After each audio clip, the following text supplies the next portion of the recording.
Welcome to the Midnight Narrator, where every story holds a dark secret and every whisper tells a chilling truth.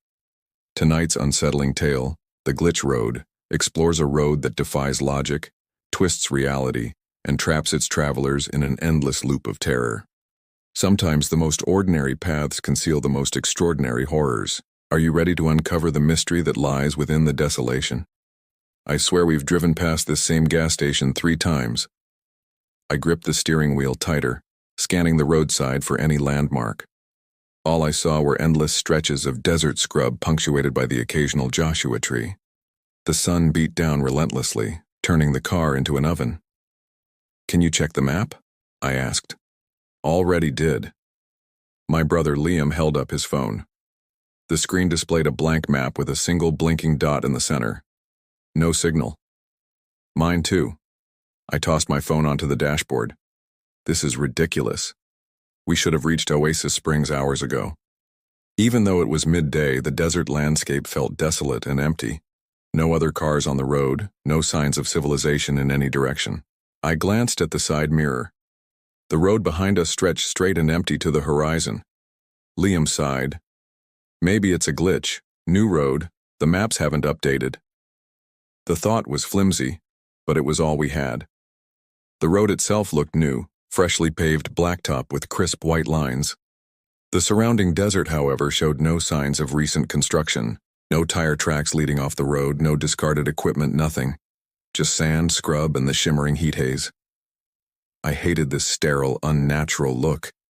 Like the road had been dropped from the sky, a perfect artificial line drawn across the raw desert. No imperfections, no signs of use, no history. Just smooth and empty, and unsettlingly perfect.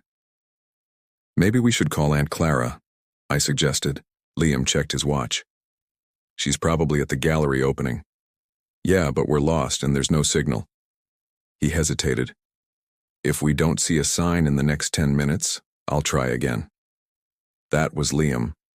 Always considerate, sometimes to a fault. He'd rather waste precious time than risk disturbing someone. It was a good quality usually, but in this situation it felt frustrating. I pressed on, the car eating up the empty miles. Just as I was about to insist he try calling Aunt Clara again, I saw something in the distance. A fork in the road.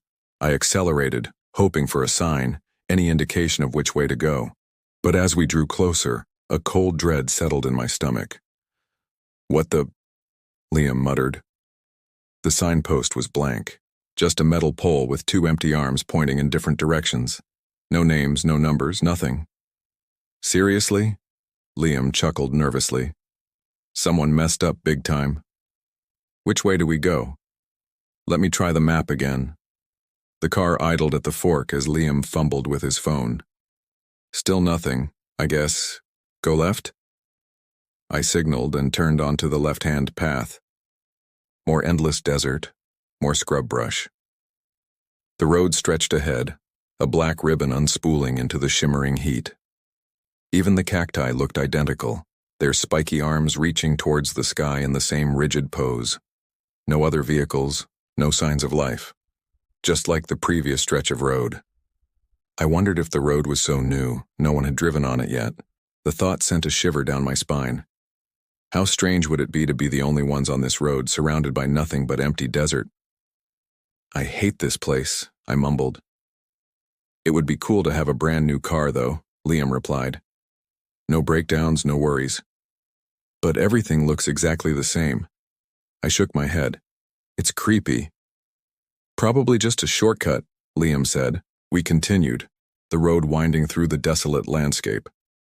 What was the address again? Unit 42? Yeah.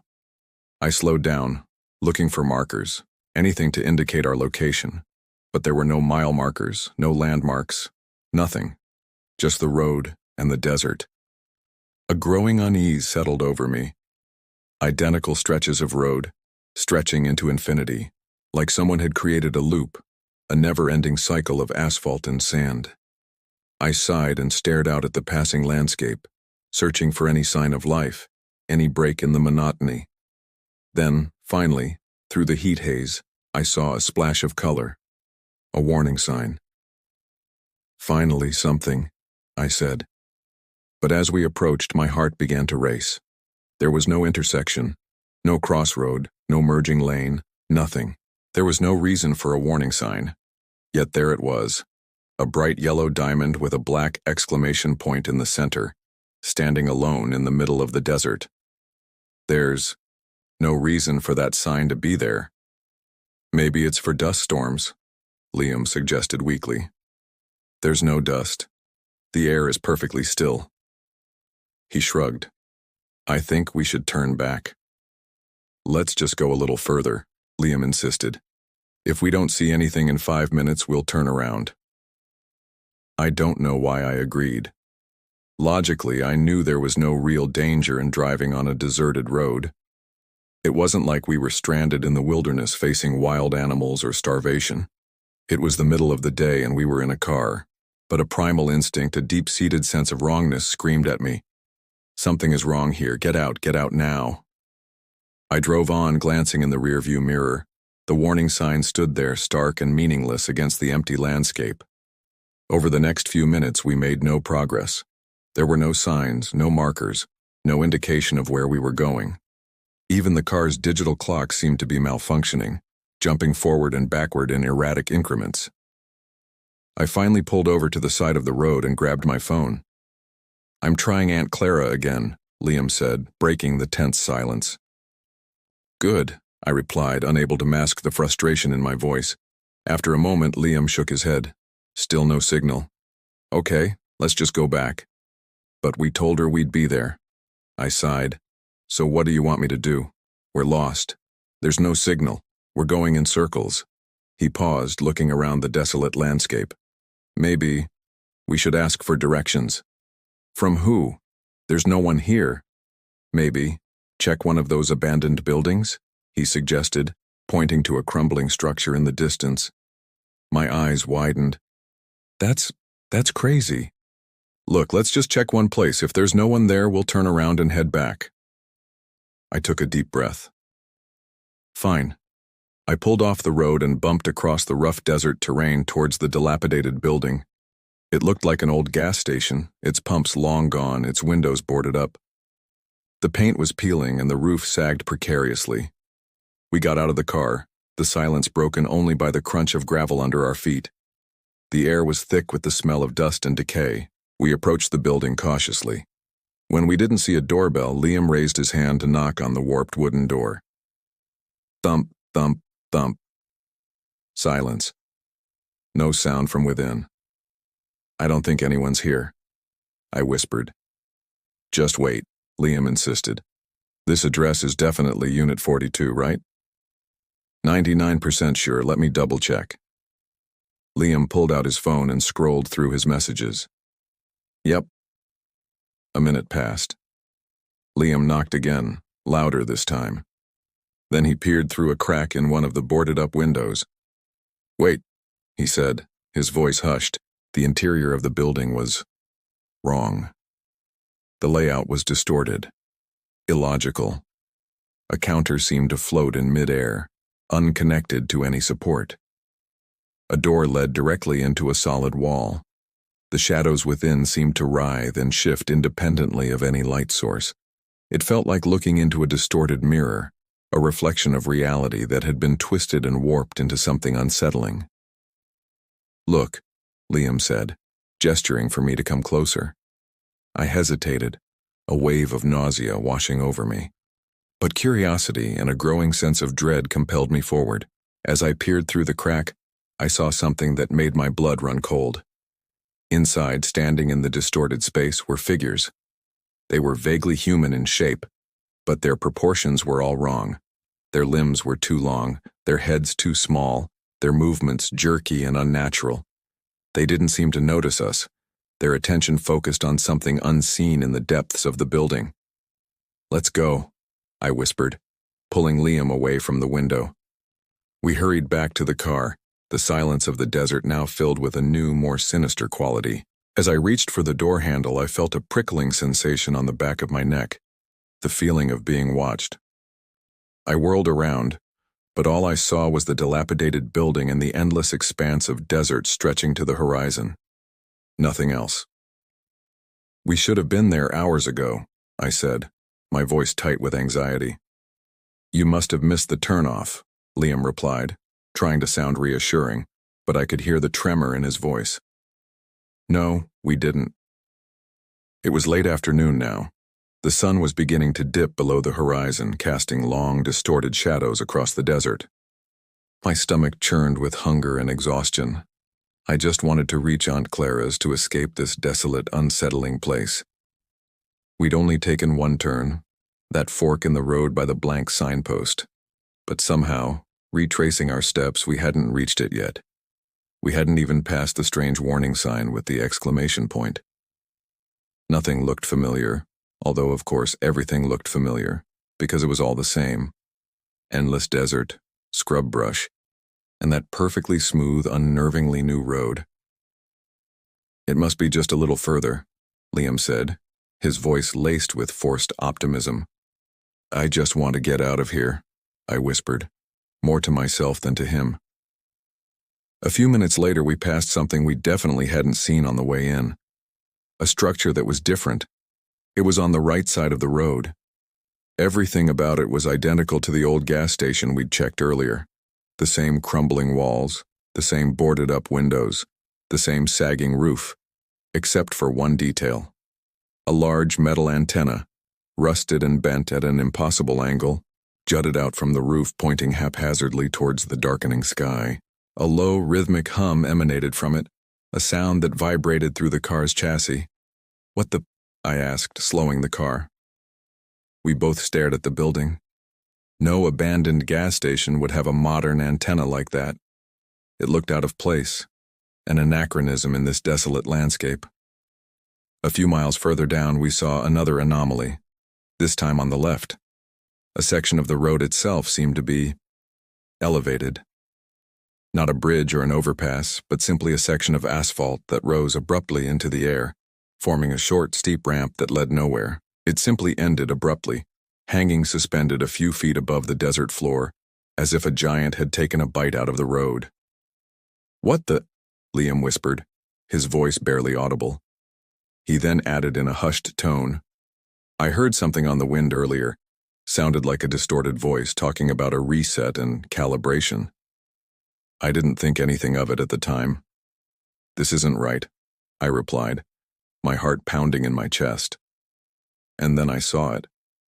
Just a short distance ahead of us was a small wooden shack, the only structure we'd seen that wasn't either a stretch of road or a decaying gas station. And nailed to the side of the shack, in faded hand-painted letters, were the numbers. Unit 42. Attached to the shack was a single tattered piece of blue fabric, flapping weakly in the non-existent breeze. No. This is impossible. It doesn't make sense. There were no other cars, no signs of life, no indication that anyone had been here recently, except for that piece of fabric. "I'm trying Aunt Clara again," Liam said, his hands shaking as he pulled out his phone. The phone remained stubbornly silent. No signal. He tried calling the emergency services. Nothing. I wasn't listening. I was staring at the shack, specifically at the single dark window, where a shape moved in the shadows, watching us. I slammed the car into reverse, tires spitting gravel as I spun the wheel. Liam turned to me, his eyes wide with fear. Someone's in there watching us. I pressed down on the accelerator, the car rocketing back down the road. "Slow down," Liam shouted. I glanced at the speedometer. I was going far too fast. We have to get out of here. You're going to crash." But I did have to slow down.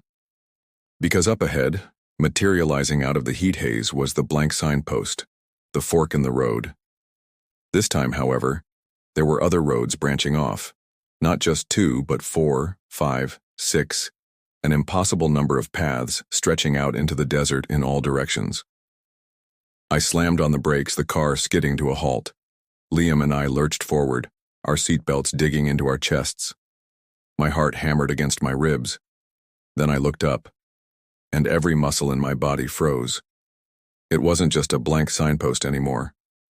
Attached to each arm of the signpost were fragments of things, Pieces of metal, scraps of fabric, broken tools, fragments of bone, all lashed together with rusted wire, forming a grotesque, macabre sculpture that seemed to writhe and shift in the heat haze. No faces, no eyes, just a collection of objects that gave the illusion of pointing in every direction at once. I stared at the monstrosity looming over us, the heat shimmering around it, making it seem to writhe and shift. Then I shifted the car into drive and chose a path, any path at random. "What the?" Liam cried. "Call for help!" I screamed at him. "Anyone!" We sped down the chosen path, past the rusted antenna, the elevated section of road that led nowhere, the shack with the blue fabric. As we drove, the landscape grew even more distorted. The cacti began to take on strange, unnatural shapes, some twisting into spirals, others sprouting extra limbs. The sand dunes shifted and reformed before our eyes, creating impossible valleys and peaks. The sky above us darkened, even though the sun was still visible, taking on a bruised purple hue. "They say they can't locate us," Liam yelled, his voice cracking with fear. "Then tell them about the gas stations, the antenna, the elevated road, the shack." He relayed the information, but his face remained pale and drawn. If we couldn't retrace our steps, if they couldn't track our location, how could anyone find us? I slowed the car slightly, desperately scanning the landscape for something, anything familiar. But all I saw was the road, stretching endlessly ahead, and the desert, a vast, empty expanse that seemed to stretch into infinity. And in the distance on every side of us I saw them, the structures, the gas stations, the signposts, the elevated roads, the shacks, multiplying, shifting, rearranging themselves into an endless, ever-changing circuit. Each gas station had a different number of pumps, some too many, some none at all. The elevated roads now formed loops in the air. The shacks now had windows in their roofs, or doors on their sides that opened into thin air. And in the windows, in the shadows, I saw the shapes moving, watching us. They were learning. With each passing hour they became more defined, more distinct. They were getting closer. Their shapes were becoming more human, but still subtly wrong. Limbs too long, heads too large, eyes that seemed to follow us even when we weren't looking directly at them. Liam is driving now, so I can write this. Maybe I'll close my eyes for a moment. Just for a moment, I won't be trapped in this endless circuit. I'll dream of being home, safe and sound. I'll escape this place, if only in my mind. I'm stopping now. I hope someone, somewhere, knows how to break this circuit. And if not, I'll have my dreams for now, and that's the end of the glitch road, or a chilling tale of a road that defied logic, twisting reality into a nightmare. The truth can never stay hidden forever, and some mysteries, once uncovered, change us forever. If tonight's story left you questioning reality itself, don't forget to like, subscribe, and hit the bell for more haunting tales. Until next time, remember, the past always has a way of reaching out, and sometimes it's far closer than we think. This is the Midnight Narrator, signing off, but always watching from the shadows.